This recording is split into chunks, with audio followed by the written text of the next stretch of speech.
குறிப்பா இந்த சைடு மசில வந்து இந்த பாருங்க, இந்த மாதிரி எனக்கு இந்த மாதிரி ஒட்டி போயிருக்கணுங்க. அதுக்கு என்னங்க பண்றது? அதுக்கு என்ன பண்ணணும் அப்படின்னா, டயட் தான் முக்கியம். டயட். சரிங்க, நான் டயட் இருக்கேன். எனக்கு ஏதாவது எக்ஸசைஸ் சொல்லுங்க. சொல்றேன் பாருங்க. இந்த பாருங்க. இப்ப ஒரு 5 சொல்றேன். இத்தனை வருஷத்துல நீங்க ஜிம்லயே இருக்குல்லே ஹைலைட் பண்ணி சொல்றேன். கிட்டத்தட்ட 40 எக்ஸசைஸ் இருக்கு. அவ்வளவு நீங்க பண்ண வேணாம். நான் என் எக்ஸ்பீரியன்ஸ்ல நான் பண்றதை மட்டும் உங்களுக்கு ஃபாலோ சொல்றேன் பாருங்க. இந்த பாருங்க. இந்த ஹைபர் எக்ஸ்டென்ஸ்ல இந்த மாதிரி பண்ணிக்கங்க. ஒரு கையை சைட்ல வச்சுங்க, அந்த லைவ் வச்சுங்க. கீழே போகும்போது ஸ்ட்ரெச், மேல வந்து அட்டாக். ஸ்ட்ரெச், அந்த அந்த மேல வரும்போது ஸ்கியூஸ், அந்த பர்டிகுலர் மசில ஸ்கியூஸ் பண்ணுங்க.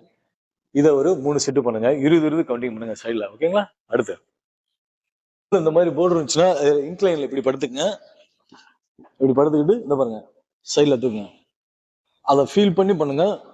செம்மையா பிடிக்கும். அடுத்து நம்பர் 3, இந்த பாருங்க இப்படி நின்றுக்குங்க. ஏதாவது ஒன்று சைட்ல சப்போர்ட் பிடிச்சுங்க. இந்த கால் தூக்கும் போது மேல அப்பரு இப்படி கிராஸ் பண்ணும். Tight tight tight. ஃபுல்லா மேல தூக்கணும் அவசியம் இல்லை. இந்த அளவுக்குலாம் போடணும் அவசியம் இல்லை. இந்த அளவுக்கு தூக்கி ஸ்கீஸ் பண்ணுங்க. அதுவும் 3 செட்டு. இதுக்கு பேர் ரஷ்யன் டியூஷன் சொல்லுவாங்க. புதுசா பண்றவங்க காலை இப்படி இப்படி பின்னாடி வச்சுட்டு இப்படி சைட்ல டச் பண்ணுங்க. கொஞ்சம் எக்ஸ்பீரியன்ஸ் ஆனவங்க என்ன பண்ணுங்க, இப்போ இது 5 கிலோவா, ஓரளவு மீடியம் வெயிட்டை வச்சுக்கிட்டு காலை இப்படி தரையில தூக்கிட்டு சைட்ல இப்படி டச் பண்ணுங்க. 1 2 3 4 இந்த மாதிரி 3 செட்டு. சைடுக்கு 20 பண்ணும். ரொம்ப எக்ஸ்பீரியன்ஸ் ஆனவங்க 30 கவுண்டிங் பண்ணுங்க. வேற லெவல்ல இருக்கும். நம்பர் 5, பிளாங்க் பொசிஷன் வாங்க. இந்த பிளாங்க் பொசிஷன்ல வந்துட்டு இந்த பாருங்க, அந்த ஸ்கியூஸ் பண்ணுங்க. சைட்ல வந்து ஸ்கியூஸ் பண்ணுங்க. லவ் ஹேண்ட்ல ஸ்கியூஸ் பண்ணுங்க. உங்க கையில உங்களுடைய நீ வந்து டச் ஆகணும், உங்க தொட டச் ஆகணும்.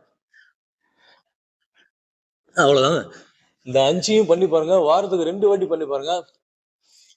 ஆனா டயட் முக்கியம். சூப்பரா ரிசல்ட் வரும். தேங்க்யூ.